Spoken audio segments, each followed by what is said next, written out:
और दिल्ली एमसीडी उपचुनाव की मतगणना खत्म हो गई है। नतीजे सामने आ चुके हैं। दिल्ली एमसीडी उपचुनाव के नतीजे घोषित हो गए हैं।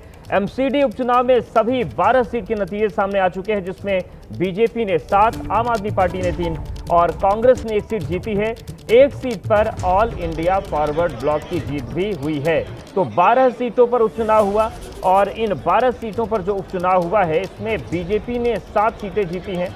और आप देखिए मुख्यमंत्री रेखा गुप्ता किस तरीके से उनकी तस्वीर दिखी। ये खुशी का मौका बीजेपी के लिए है और बीजेपी को 45.9% वोट मिले हैं इस उपचुनाव में।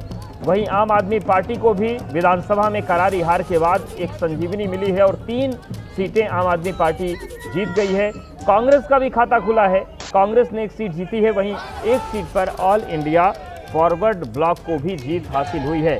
तो 12 सीटों पर उपचुनाव हुए, जिसमें से बीजेपी को 7, आम आदमी पार्टी को 3, कांग्रेस को 1 और ऑल इंडिया फॉरवर्ड ब्लॉक को 1 सीट मिली है। तो एमसीडी उपचुनाव के नतीजे सामने आ गए हैं, जिसमें बीजेपी को सबसे ज्यादा सीटें मिली, लेकिन कांग्रेस का भी खाता खुला है और आम आदमी पार्टी भी 3 सीट जीतने में सफल रही।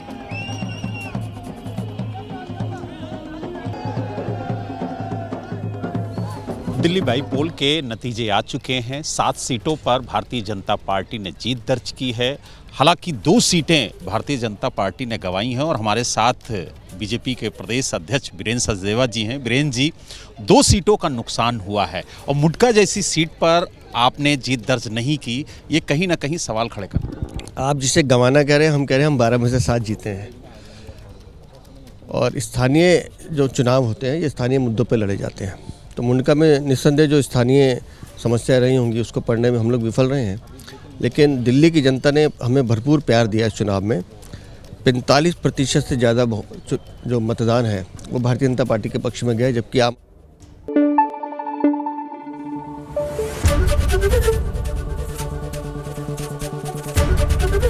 एबीपी न्यूज़ आपको रखे आगे।